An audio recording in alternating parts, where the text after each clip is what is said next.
ପିଲାମାନେ ଆଜି ଗୋଟେ ଖେଳ ଖେଳିବା।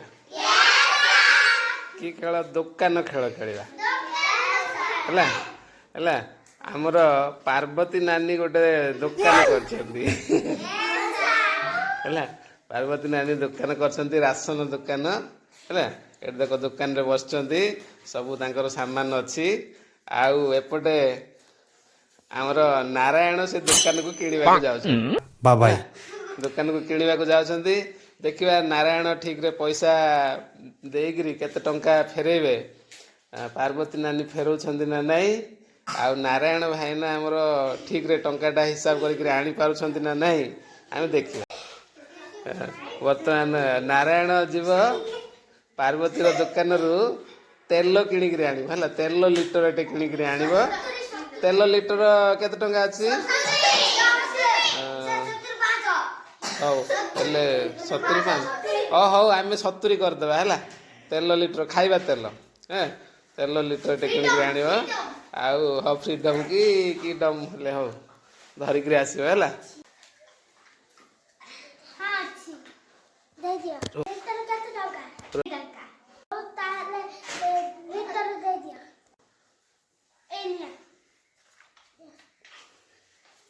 ହଉ ଏବେ ନାରାୟଣ ତେଲ କିଣିକିରି ପଇସା ପାର୍ବତୀକୁ ଦେଇ ଦେଇଛି।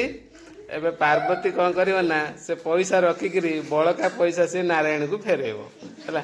ହଉ ଫେର, ଆଉ କେତେ ଟଙ୍କା ଫେରେଇବ ସେ ହିସାବ କରିକି ଫେରେଇବ। ଠିକ ଠାକ ଫେରଉଛି ନା ନାଇଁ ଆମେ ଦେଖିବା।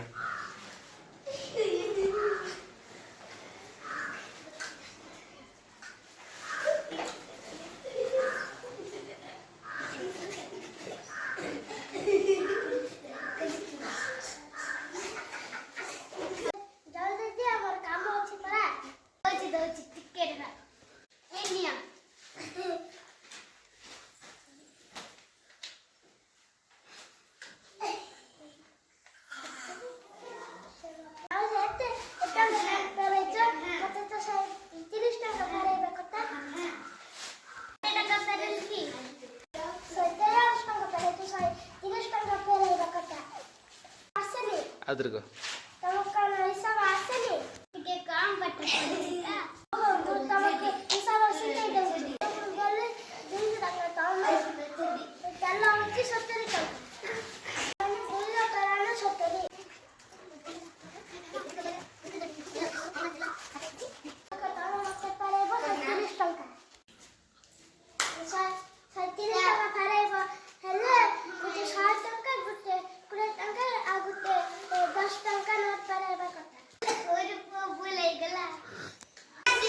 ସେ ଦୋକାନର ଆମର ପାର୍ବତୀ ନାନୀ ଟିକେ ପଢ଼ା ଲେଖା ନଥିଲେ, ତ ହିସାବରେ ଭୁଲ ଭାଲ କରୁଥିଲେ।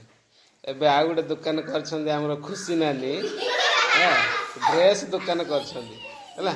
କି ଦୋକାନ କରିଛନ୍ତି? ଡ୍ରେସ୍ ଦୋକାନ କରିଛନ୍ତି। ଆଉ ସେ ଦୋକାନକୁ ଆମର ଯାଉଛନ୍ତି କ୍ରିଷ୍ଣା ଭାଇନା ଯାଉଛନ୍ତି ଡ୍ରେସ୍ କିଣିବା ପାଇଁ ହେଲା।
ବାବାଇ